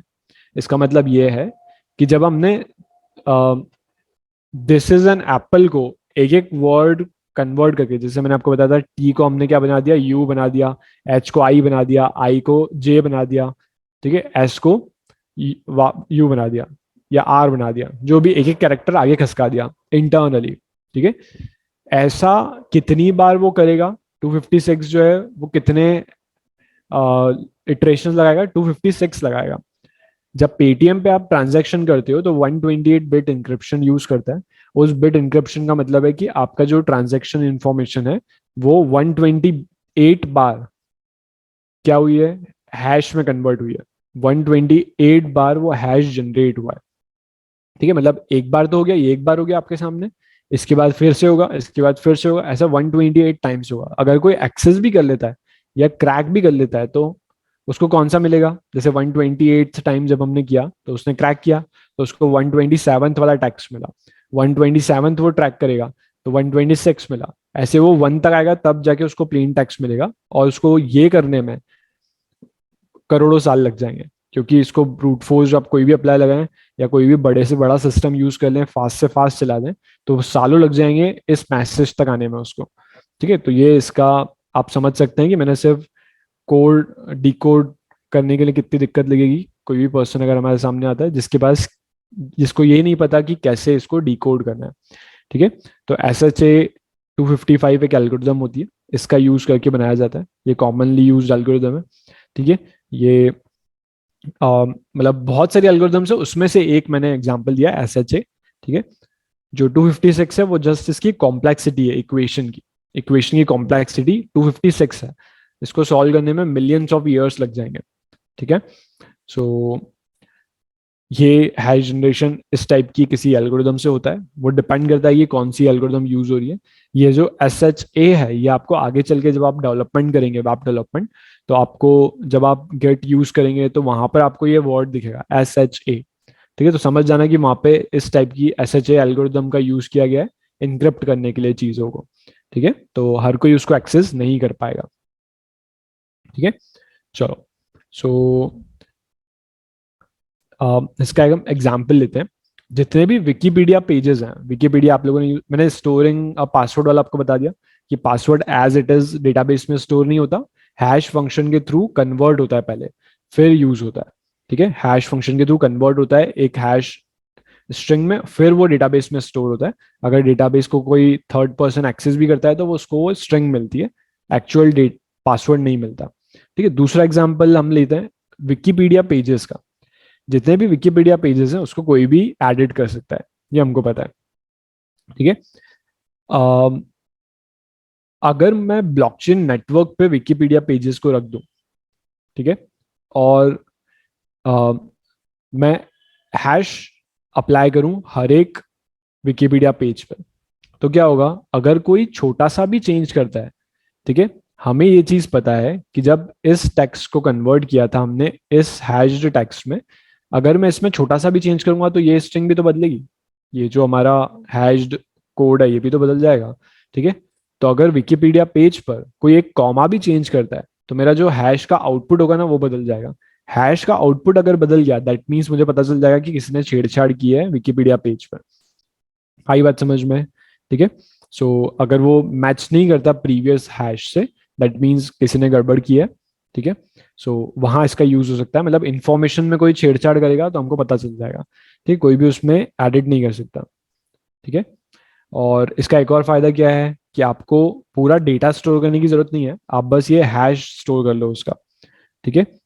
जस्ट जहाँ पे भी हमको कंसिस्टेंसी की जरूरत होती है, जैसे कंसिस्टेंसी हमको विकिपीडिया पेज में चाहिए, ठीक है, तो हम कंसिस्टेंसी वाला पार्ट सबसे टॉप प्रायोरिटी होता है, तब इसको यूज किया जाता है, ठीक है। क्लियर है? तो हैश जो कंसेप्ट है वो नॉर्मल टेक्स्ट को ऐसे टेक्स्ट में कन्वर्ट करता है जो हर कोई नहीं पढ़ सकता, सिर्फ वही पर्सन पढ़ सकता है जो जानता है कि कैसे बनाया गया उसे, या रिसीवर एंड पे जो पर्सन है वही, या रिसीवर एंड पे जो हमारी मशीन है वो समझ सकती है, सेंडिंग एंड और रिसीवर एंड की मशीन समझ सकती है और कोई नहीं समझ सकता, ठीक है। चलिए बढ़ते हैं यहाँ से आगे। यहाँ पर एक, जब ब्लॉकचेन की बात करते हैं तो वहाँ पे ब्लॉक बार बार वर्ड आ रहा है। ये ब्लॉक जो है वो अल्टीमेटली क्या है?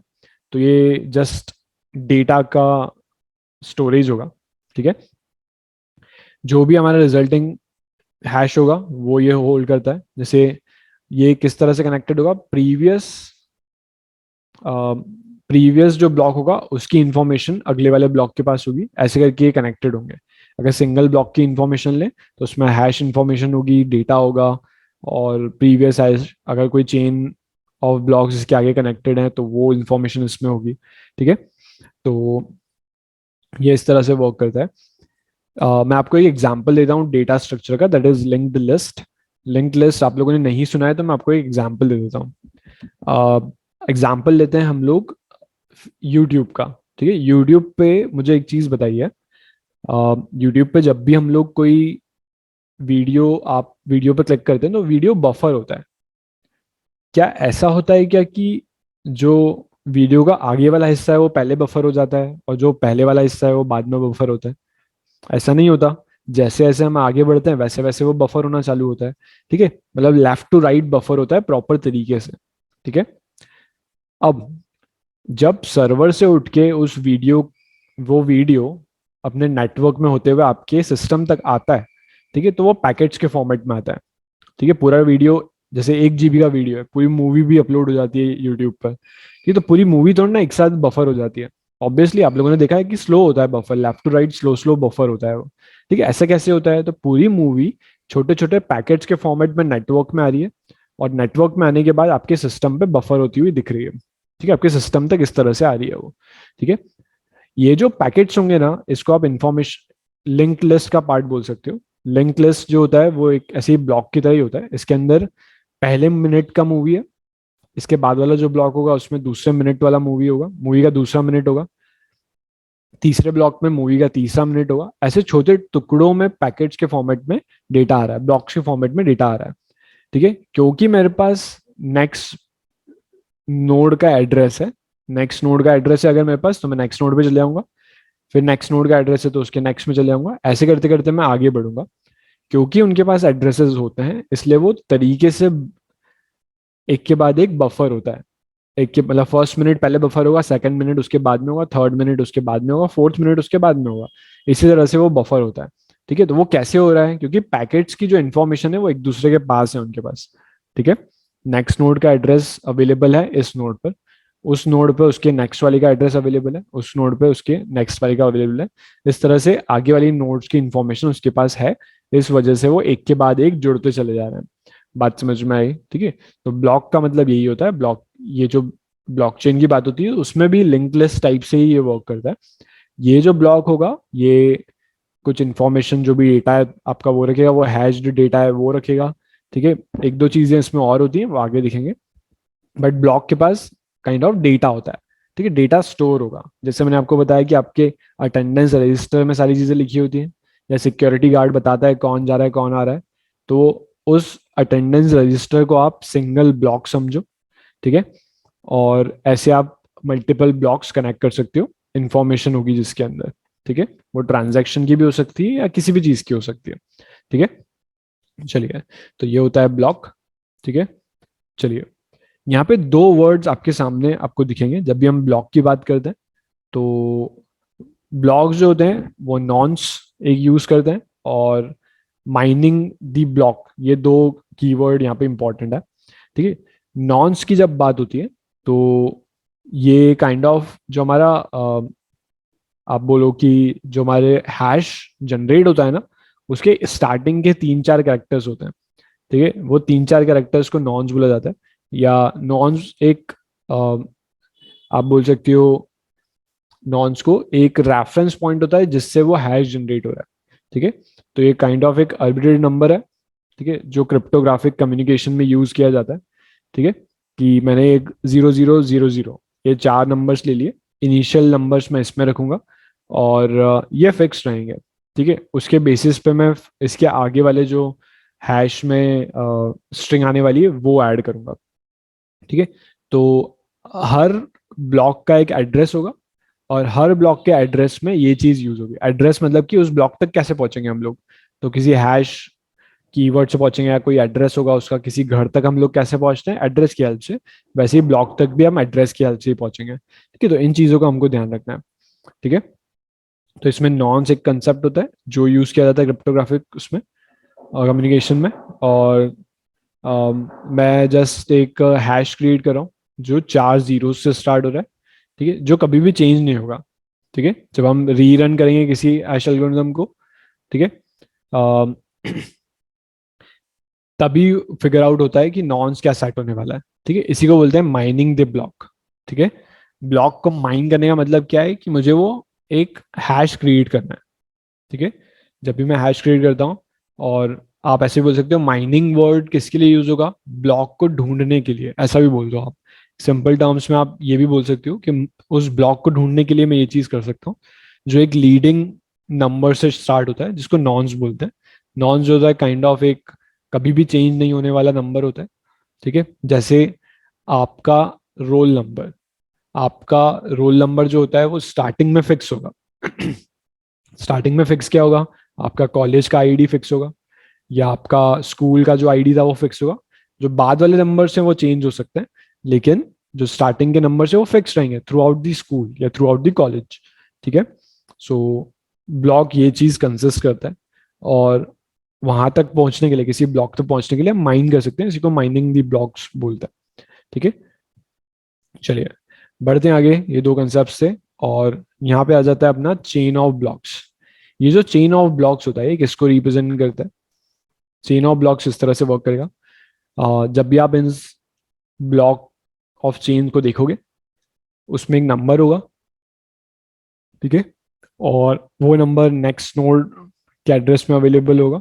ठीक है, नेक्स्ट नोड का जो इन्फॉर्मेशन होगी वो प्रीवियस नोड में होती है। ठीक है, ऐसे करके काफी सारे नंबर्स इसमें अवेलेबल होंगे। ठीक है, सो इस तरह से वो कनेक्ट होते जा रहा है एक दूसरे से।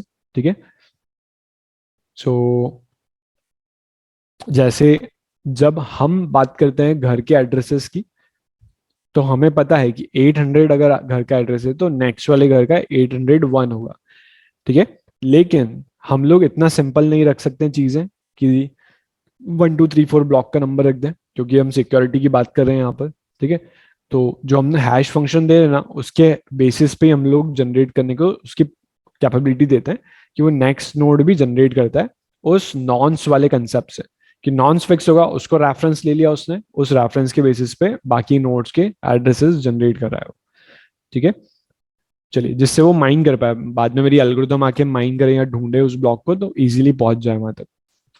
ठीक है, यही होता है चेन ऑफ ब्लॉक्स। और ये जो चेन ऑफ ब्लॉक्स होते हैं ये काइंड ऑफ डिस्ट्रीब्यूटेड होते हैं। ठीक है, अगेन यहाँ पे डिस्ट्रीब्यूटेड वर्ड आ रहा है, या डिस्ट्रीब्यूटेड चेन ऑफ ब्लॉक्स आ रहा है। ठीक है, तो ये चेन ऑफ ब्लॉक्स वही डिस्ट्रीब्यूटेड मतलब कि सब एक दूसरे से कनेक्टेड होंगे, कोई भी ऐसा नहीं होगा जो दूसरे पर्सन से कनेक्टेड नहीं है इस टाइप से। ठीक है, हर एक नोड हर एक से कनेक्टेड होगी। ठीक है, इस इमेज में इतनी डिटेल में नहीं है बट आप ये समझ सकते हो। ठीक है, डिस्ट्रीब्यूटेड मतलब कि हर जगह पर हर इंफॉर्मेशन होगी। ठीक है, अगर कोई पर्सन या नेटवर्क में से डिलीट हो जाता है कोई नोड, वैसे तो नहीं होगा, तो बाकी सब एक दूसरे से कनेक्टेड है और बाकी सब वही सेट ऑफ रूल्स पे वर्क कर रहे हैं जैसा पहले कर रहे थे। ठीक है,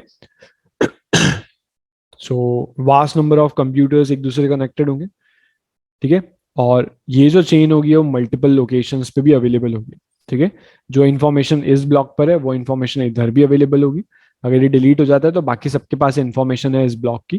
ठीक है, या डिलीट हो जाता है कोई रीजन से शट डाउन हो जाता है इसका सर्वर या सिस्टम जो भी है, तो बाकी सबके पास इन्फॉर्मेशन है कि हाँ ये पर्सन था, इसका ये आईडी है, इसका ये हैश वैल्यू है और ये अवेलेबल है। ठीक है, क्लियर है? चलिए, तो ये डिस्ट्रीब्यूटेड जो टर्म थी वो इस तरह से दिखती है। ठीक है, डिस्ट्रीब्यूटेड ऐसा बोला जाता है इसको। ठीक है, चलिए हम लोग एग्जाम्पल पे आ जाते हैं, लेकिन उससे पहले मैं एक दो चीज़ें आपको बता देता हूँ। पहली है कि डिफरेंट एप्लीकेशंस इसके क्या क्या हैं। तो ये एप्लीकेशंस आपके सामने लिखे हुए हैं, इन एप्लीकेशंस को एक बार आप देख लो अच्छे से। ठीक है, ये इंफॉर्मेशन ये एप्लीकेशंस आप लोगों ने ऑलरेडी सुने हुए हैं। जैसे मनी ट्रांसफर की अगर मैं बात करूं तो जैसे एक जगह से दूसरी जगह मुझे पैसा भेजना है तो ऑब्वियसली यही सबसे बड़ा इसका एप्लीकेशन है। ठीक है, जो कि बहुत सिक्योर भी रहेगा। और जैसे एसबीआई है, स्टेट बैंक ऑफ इंडिया, ये इन्होंने स्टार्ट कर दिया है ब्लॉकचेन टेक्नोलॉजी यूज करना बहुत पहले से। ठीक है, हम लोग ऐसा चाहते हैं ब्रांच लेस बैंक वाला जो कंसेप्ट है। ठीक है, आपकी कोई ब्रांच ही नहीं हो, आप बैंक है बस। ठीक है, स्टेट बैंक ऑफ इंडिया लिखा हुआ है, लेकिन ऐसा नहीं होगा कि मध्य प्रदेश में आपका ये एक पर्टिकुलर एरिया में कोई ब्रांच में अपने अकाउंट खोला है तो वहीं जाना पड़ेगा, ऐसा नहीं। स्टेट बैंक ऑफ इंडिया बोला है तो सबके पास कहीं से भी वो एक्सेस करे, वो एक्सेस कर सकता है। तो इस वाले कंसेप्ट पे वर्क कर रहे हैं वो लोग, और सिंगल पार्ट पर ये चीज आ जाए वो इंपॉर्टेंट है। ओके, चलिए नेक्स्ट पार्ट हमारे पास क्या है, जैसे इंश्योरेंस हो गया। तो इंश्योरेंस में भी सेम चीज हो गई, आपकी पूरी इंफॉर्मेशन होगी हर एक इंश्योरेंस की। ठीक है, अ, हर एक इंश्योरेंस प्रोवाइडर की भी इंफॉर्मेशन होगी। ठीक है, कौन कौन से एक्चुअल इंफॉर्मेशन प्रोवाइडर अवेलेबल है, जितने भी क्लेम्स हैं उन सबका रिकॉर्ड होगा, प्रॉपर रिकॉर्ड। कोई भी मैनिपुलेट नहीं कर सकता कि इस पर्सन ने पहले एक्सीडेंट क्लेम ले चुका है तो वापस किसी रीजन से वो डेटा डिलीट हो गया तो वो वापस क्लेम ले पा रहा है, तो ऐसा पॉसिबल नहीं होगा। ठीक है, तो इंश्योरेंस में भी बहुत बड़ा एप्लीकेशन है इसका। आप समझ सकते हो कि सारी इंफॉर्मेशन है, कोई भी उसमें छेड़छाड़ नहीं कर सकता, पहली चीज।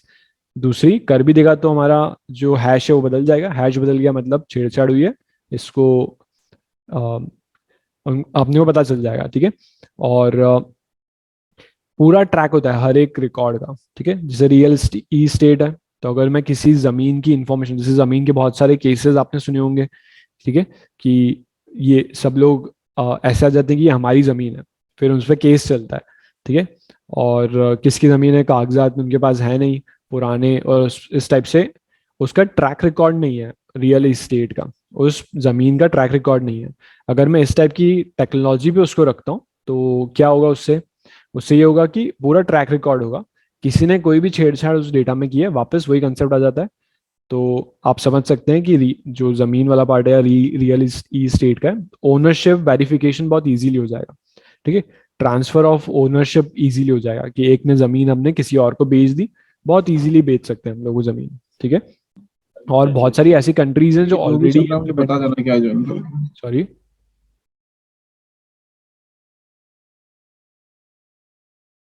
आवाज ही नहीं आ रही है।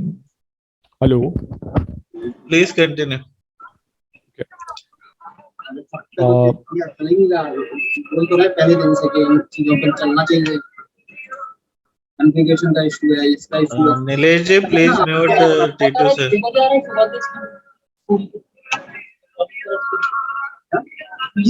ओके, चलिए हम लोग बढ़ते हैं आगे। ऐसे ही हमारे पास है सिक्योर पर्सनल इंफॉर्मेशन। अगर किसी पर्सन की पर्सनल इंफॉर्मेशन है तो वो सिक्योर रही है हमेशा। जैसे आधार का डेटा है, तो आधार का डेटा कोई भी एक्सेस नहीं कर सकता हर एक पर्सन का। ठीक है, उसमें और भी इंफॉर्मेशन होगी। अगर पहले हमारे पास अलग अलग टाइप के कार्ड्स होते थे, या अभी भी होते हैं, पैन कार्ड होते हैं, वोटर आईडी कार्ड है, ड्राइविंग लाइसेंस है, क्या ऐसा कुछ हो सकता है कि सिर्फ एक ही जगह पे इंफॉर्मेशन मिल जाए? और अगर वो ब्लॉकचेन टाइप की टेक्नोलॉजी पे होगी तो कोई भी उसको चेंज नहीं कर सकता, मैनिपुलेट नहीं कर सकता, एक बार बन गया बन गया। ठीक है, वो वही पर्सन कर सकता है जो एक्चुअल वो पर्सन है। ठीक है, और कोई उसको एक्सेस नहीं कर पाएगा। ठीक है, तो यहाँ पे सेंट्रल अथॉरिटी नहीं रह जाएगी कोई सी। ठीक है, मतलब गवर्नमेंट भी नहीं रह जाएगी, वो भी आपका पर्सनल डेटा एक्सेस नहीं कर सकती। ठीक है, चलिए, तो इस टाइप से फिर हमारे पास ये वोटिंग वाला एग्जाम्पल है। आप समझ सकते हो कि वोटिंग भी कितना इंपॉर्टेंट है। इलेक्शन में कोई भी गड़बड़ नहीं कर सकता, कोई भी किसी नंबर को मैनिपुलेट नहीं कर सकता। मैनिपुलेशन इजी नहीं है पहली चीज तो। ठीक है, और कर भी देता है तो वो हैश चेंज हो जाता है, तो पता चल जाता है कि यहाँ पे गड़बड़ हुई है। ठीक है, सो वोटिंग कितना इंपॉर्टेंट पार्ट है आप लोग भी समझ सकते हैं। थोड़े टाइम में, कुछ सालों में आप लोग भी वोट देंगे। ठीक है, चलिए, तो ये इसके कुछ एग्जाम्पल है। गवर्नमेंट बेनिफिट्स हैं, किसको कितना जो सब्सिडीज मिली हैं उसका ट्रैक रिकॉर्ड होगा। ठीक है, किसको जो सोशल सिक्योरिटी नंबर होता है या मेडिकल इंफॉर्मेशन होती है किसी पर्सन की, कोई जैसे कोई हैंडीकैप्ड है पर्सन तो उसको अलग गवर्नमेंट फैसिलिटीज देती है, बहुत सारी फैसिलिटीज गवर्नमेंट देती है। ठीक है, उसका ट्रैक रिकॉर्ड होना। ठीक है, वो पर्सन एक्चुअल में मेडिकल कंडीशन है कि नहीं उसकी।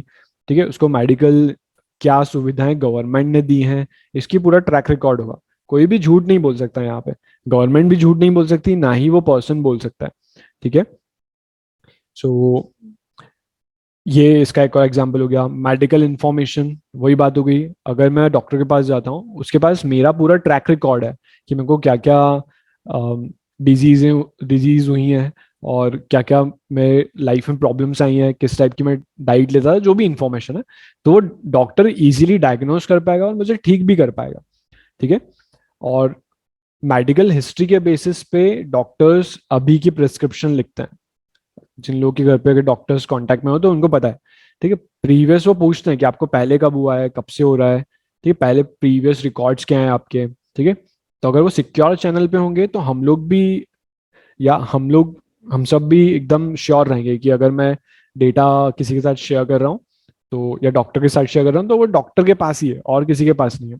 ठीक है, कोई भी उसको थर्ड पर्सन एक्सेस नहीं कर सकता विदाउट मेरी परमिशन। ठीक है, उसके बाद यहाँ पर एक आर्टिस्टिक, ये जो आर्टिस्ट होते हैं जितने भी, किसी ने सॉन्ग लिखा है या किसी ने कोई पेंटिंग बनाई है, तो उसकी रॉयल्टीज। रॉयल्टीज मतलब कि मैंने ये चीज बनाई, जैसे मैंने प्रेजेंटेशन आपके सामने लिखा है।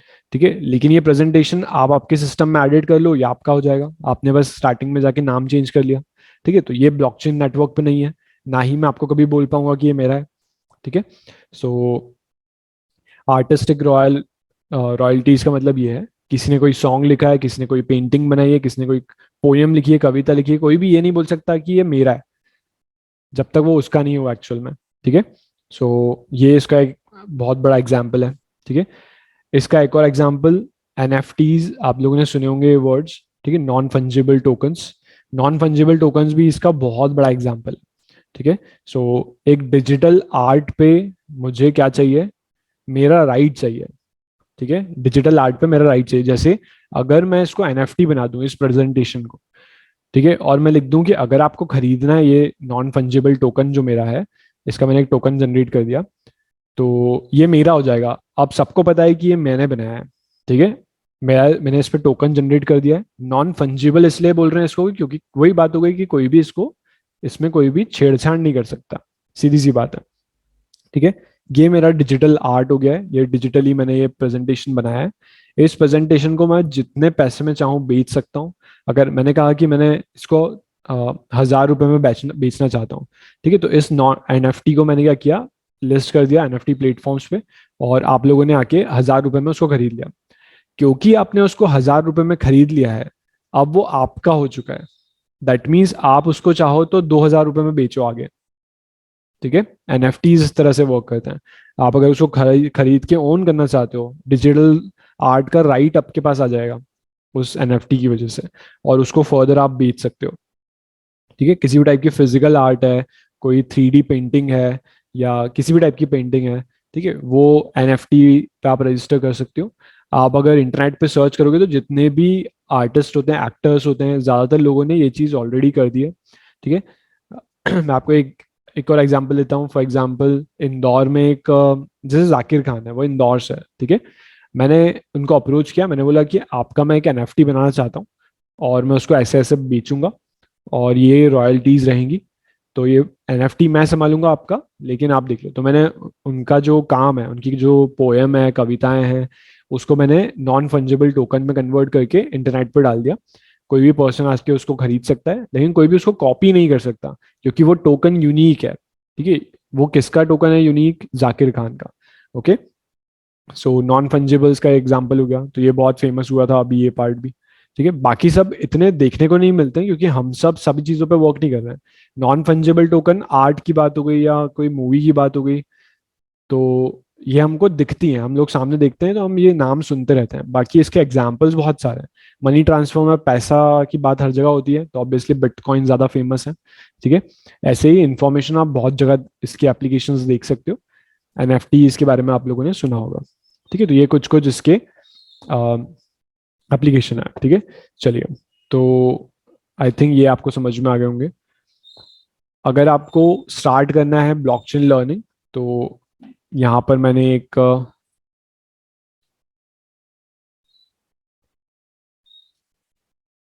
ये पार्ट यहाँ पर ऐड करके रखा है, लर्निंग ब्लॉकचेन। यहाँ पे आपको सारी इंफॉर्मेशन मिल जाएंगी। कितने लोगों ने टेड टॉक दिए हैं उसको समझाने के लिए, क्रिप्टोग्राफी और इन सब के लिए।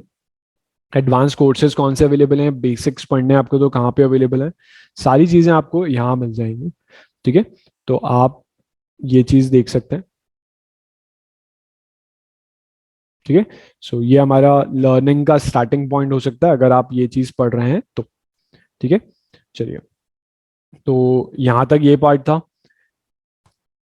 इसके बाद वाला पार्ट ये है कि हम लोगों को एक एप्लीकेशन देखना है जो मैंने यहाँ पे ऑलरेडी रन करके रखा है, ठीक है। स्टेप बाय स्टेप समझते हैं कि क्या हो रहा है, ठीक है। जैसे जैसे हम ब्लॉक को बनाने जाएंगे ना, जब भी हम इंप्लीमेंट करेंगे, जावास्क्रिप्ट पे बना हुआ है पूरा पार्ट, और ये स्टेप बाय स्टेप आपको यहाँ पे स्टेप 1 स्टेप 2 दिख जाएगा। स्टेप 1 यहाँ पे कुछ नहीं है, स्टेप 2 इम्प्लीमेंटेशन है, ऐसे करके स्टेप 3 स्टेप 4 इस टाइप से सारे एप्लीकेशन है, ठीक है। ये हमारे सामने एक ब्लॉक बना हुआ है ऑलरेडी, और मैं यहाँ पे ब्लॉक्स ऐड कर सकता हूँ।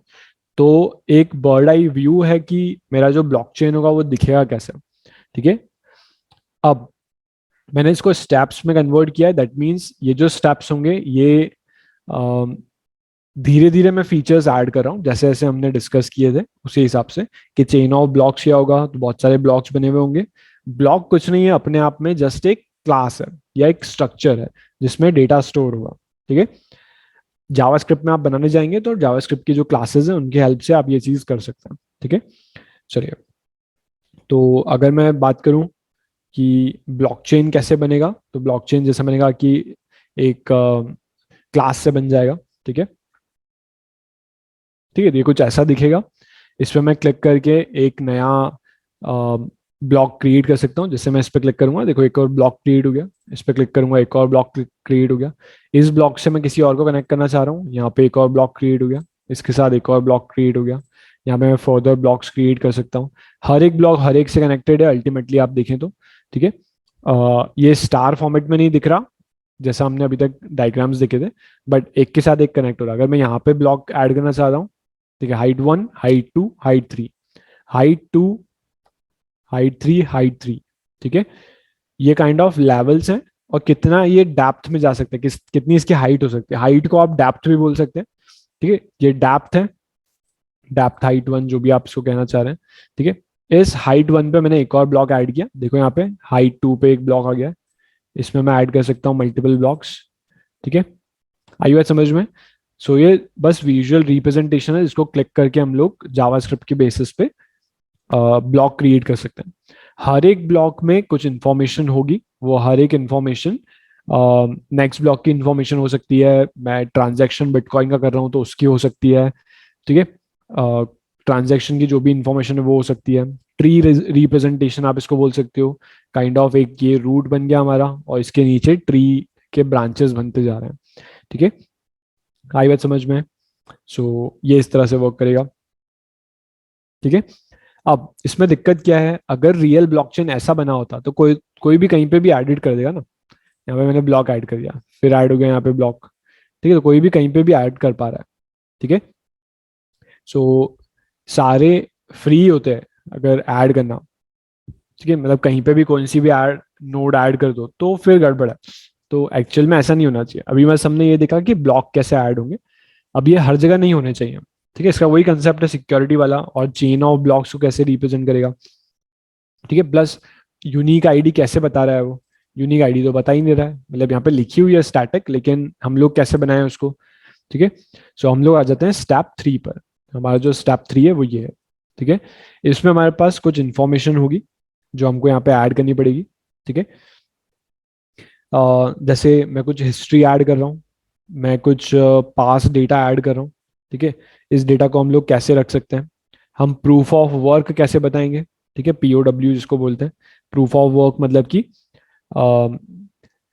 मतलब कि मैं कोई भी इंफॉर्मेशन इसमें ऐड कर रहा हूँ तो वो कैसे मैं बताऊंगा, ठीक, कैसे वो जेन्युइन है, ठीक है। मैं SHA जो 255 256 की मैंने बात की थी कि यूनिक हैश जनरेट होता है, वो कैसे करेंगे, ठीक है। तो उसके लिए मैंने थर्ड सेक्शन बनाया है। ये जो थर्ड सेक्शन होता है वो कैसे दिखेगा, मैं यहाँ पे यूज कर रहा हूँ ये डेटाबेस वाला साइन है, ठीक है, डिस्ट्रीब्यूटेड डेटाबेस वाला पार्ट, इस पर क्लिक करूंगा। ये मुझे बता रहा है एक पेरेंट नोड बनती है, एक नॉन्स ऐड होता है, बिटकॉइन जो भी आप इसको बोलो, इन सबको आप ऐड करोगे, ये एक हैश एल्गोरिदम में जाएगा और ये एक हैश जनरेट कर देगा। तो आपका क्या बन जाएगा, हैश अगर आप जनरेट करते हो तो यहाँ पर आपका ये पार्ट जनरेट हो जाएगा, ठीक है। ब्लॉक डिटेल बता रहा है इस ब्लॉक पे ये इन्फॉर्मेशन है और इसका हैश ये है, ठीक है। अगर आप ध्यान से देखोगे तो स्टार्टिंग के जो आपको 7-8 कैरेक्टर्स दिख रहे हैं वो यहाँ दिख रहे होंगे जो इसमें लिखे हुए हैं, ठीक है। E53A इस टाइप से वो यहाँ दिख रहे हैं इनिशियली। इसको हटा देता हूँ मैं, यहाँ पे मैं ब्लॉक ऐड करना चाह रहा हूँ। जैसे ही मैं ब्लॉक ऐड करना चाहूंगा ये मुझे बताएगा कि एक पेरेंट हैश जो है वो क्या है, एक हैश नंबर वो जिसको रेफर कर रहा है, ठीक है। इसमें नॉन्स होगा जो जनरेट करना पड़ेगा हमको, जैसे ब्रूट फोर्स एक टेक्निक होती है, इससे हम लोग उसको जनरेट कर सकते हैं। मैं इस पर क्लिक करूंगा, देखो एक रैंडम मुझे जनरेट करके दे देगा, और इन दोनों को जब आप ऐड करेंगे तो एक फाइनल हैश जनरेट होगा जो कि यूनिक होगा इस ब्लॉक के लिए, ठीक है। डिफिकल्टी सिर्फ 2 है, हमको कहाँ तक जाना है, 256 तक जाना है। तो ये पूरा पार्ट इसके अंदर आएगा इस पर्टिकुलर एल्गोरिदम में, और हमारा ब्लॉक ऐड हो जाएगा, ठीक है। जब मैं ब्लॉक ऐड करता हूँ तो मैंने ब्लॉक ऐड कर दिया, यहाँ पर मैं क्या देखूंगा, इसकी इन्फॉर्मेशन देखूंगा कि मेरा जो पेरेंट हैश था उसकी इन्फॉर्मेशन क्या थी, E53 और जो भी यहाँ पे लिखा हुआ है, प्लस उसमें नॉन्स मैं एक ऐड करता हूँ और मेरा फाइनल हैश बनता है। इसको कोई भी क्रैक नहीं कर सकता, ठीक है, ये चीज़ हमको पता है, ठीक है। चलिए, तो ऐसे ही हम लोग यहाँ पे ब्लॉक्स ऐड कर सकते हैं। आपके ब्रूट फोर्स से यहाँ पर आप एक हैश जनरेट कर दो और दैट्स इट, वो ब्लॉक ऐड हो जाएगा, ठीक है। क्या मैं यहाँ पे ऐड कर सकता हूँ, बिल्कुल कर सकता हूँ, देखते हैं ऐड करके। तो हम एक यूनिक वैल्यू दे रहे हैं हर एक ब्लॉक पे, ठीक है। तो इस टाइप से ब्लॉक ऐड हो सकता है, ठीक है। आई बात समझ में है, तो ये थर्ड पार्ट हो गया हमारा, ठीक है।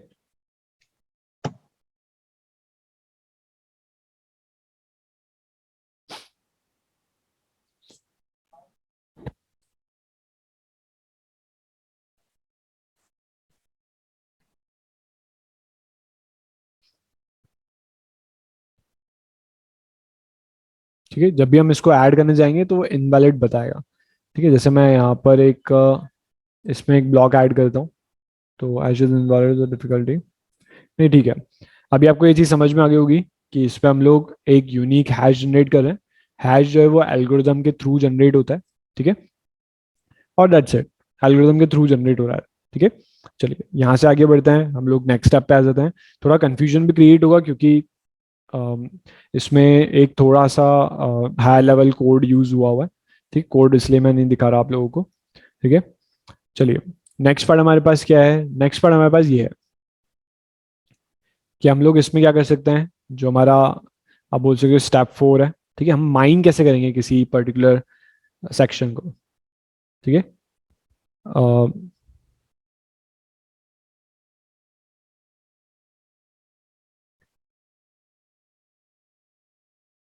ठीक है, पर्टिकुलर सेक्शन को हम लोग वो कैसे करेंगे, ठीक है। तो इस टाइप से मैंने कुछ स्टेप्स देके रखे हैं यहाँ पे, तो आप इसको मतलब अल्टीमेट इसका वो समझ लेते हैं एंड पॉइंट। आप इसको ऐसे भी देख सकते हो कि जब मैं एक ट्रांजैक्शन परफॉर्म करूंगा तो एक पब्लिक की और प्राइवेट की जनरेट होगी। पब्लिक की इस टाइप से कुछ दिखती है, ठीक है, आप इसको कोई नाम दे सकते हो। अभी मैं इसमें एडिट वाला फंक्शनलिटी नहीं दिया स्टेप 4 में। और एक इसमें प्राइवेट की होगी, ये प्राइवेट की कौन जानता है, पब्लिक की हालांकि हो सकती है आपके पास, ठीक है। और प्राइवेट की ऐसी होगी जो सेंडर और रिसीवर जानता है, ठीक है, उससे वो अनलॉक हो गया आपका हैश कोड, ठीक है। सो ये पर्टिकुलर पार्ट है फोर्थ स्टेप का, ठीक है। हम लोग जनरेट करते हैं प्राइवेट और पब्लिक और प्राइवेट की, ठीक है। जो पब्लिक की होती है वो हम पब्लिश कर सकते हैं पब्लिकली, तो अदर्स जो दूसरे लोग हैं वो देख सकें उसको, ठीक है। इसमें हमने कॉइन बेस डेफिनेटली पब्लिक की वाला पार्ट ऐड कर दिया। ब्रूट फोर्स इसमें अप्लाई करेंगे तो ये मुझे नॉन्स क्रिएट करके दे देगा, जिससे मेरा हैश जनरेट होगा फाइनल, ठीक है। तो वो सिक्योर होते जा रहा है स्टेप बाय स्टेप, ठीक है। सिक्योर क्यों होते जा रहा है? सिक्योर इसलिए होते जा रहा है क्योंकि देखो वो नंबर बदलता ही चल जाएगा, और क्योंकि मैंने इसमें एक चीज ये ऐड कर दी, इस वजह से यहाँ पे हैश जनरेट होना थोड़ा और डिफिकल्ट हो गया, ठीक है। तो अगर कोई एक्सेस भी करना चाहेगा, जैसे कुछ सेकंड्स लगे उसको बनने में, इससे मैं ब्लॉक ऐड कर दूंगा, ठीक है। यूनिक ब्लॉक ऐड हो चुका है, ठीक है। जो हमारा यूनिक ब्लॉक है, देखो ध्यान से, इंफॉर्मेशन आ चुकी है, ठीक है। चलिए, तो इस तरह से ये वर्क करेगा।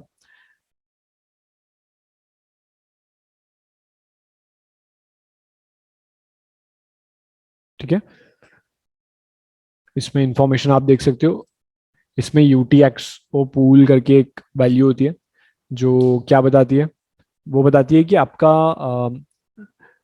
ट्रांजैक्शन की लास्ट वैल्यू क्या होगी जब पूरा हो जाएगा वो, ठीक है। लास्ट में क्या बचेगा आपके पास, ठीक है, वो इंफॉर्मेशन UTXO पूल बताता है, ठीक है। ट्रांजैक्शन कंप्लीट होने के बाद वाला पार्ट, ठीक है। चलिए, सो एक स्टेप और आगे बढ़ते हैं। स्टेप 5 हो गया हमारे पास। इसमें आप इंफॉर्मेशन दे सकते हो, एडिट कर सकते हो किस पर्सन ने वो चीज़ की है, ठीक है। कि आप एक कॉइन भेजना चाहते हो या आप एक बिटकॉइन ट्रांसफर करना चाहते हो, ठीक है। तो वो कैसे करेंगे, तो मैं यहाँ पे रामा करके उसका आइडेंटिटी का नाम देता हूँ, पब्लिक की बन गई, ठीक है। और मैं एक और आइडेंटिटी यहाँ पे बना रहा हूँ, दूसरा पार्ट मेरा हो गया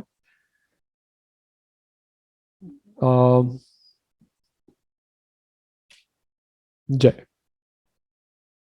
ठीक है। दो चीज़ें मैंने यहाँ पे ऐड कर दी हैं, दोनों में की जनरेट हो जाएगी। मैं ब्लॉक ऐड करने जाऊँगा, तो मैं ब्रूट फोर्स यहाँ पे कर सकता हूँ, ठीक है। हम लोग ट्रांजैक्शन पे आ जाते हैं, ट्रांजैक्शन क्रिएट करते हैं, सिलेक्ट करना है की मुझे। तो मैंने एक पर्सन की जो अमाउंट उसके पास अवेलेबल है वो लिखा हुआ है, रिसीवर बता दिया मैंने, रिसीवर जो होगा वो जय होगा, ठीक है। अमाउंट में उसको बोल देता हूँ कितना होने वाला है, तो अमाउंट मान लेते हैं 15 तो है ही नहीं आपके पास, 12.5 वैल्यू अवेलेबल है, ठीक है। मैं 10 भेज देता हूँ उसको, ठीक है। ब्लॉक में ये इन्फॉर्मेशन मैंने ऐड कर दी, ठीक है। क्लियर है? नो ट्रांजैक्शनल ब्लॉक, एक सेकेंड।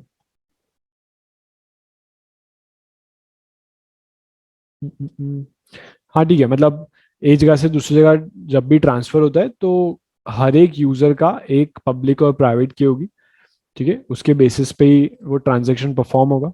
जैसे हमने देखा था अमाउंट 12 रुपए थे, तो $12 से मान लो, या 12 बिटकॉइंस है, या जो भी क्रिप्टो करेंसी हमारी वो है, तो वो वैसे ही ट्रांसफर करेगा जितने अवेलेबल है उस हिसाब से, ठीक है। चलिए, तो ये कुछ स्टेप्स से एक स्टेप और इसमें ऐड हो गया है, ठीक है।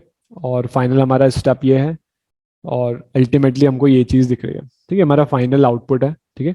इसमें टाइम कंज्यूमिंग हो रहा है ये, इसलिए मैं इसको यहाँ खत्म कर रहा हूँ, ठीक है। चलिए, तो आपके क्वेश्चंस में ले लेता हूँ अभी।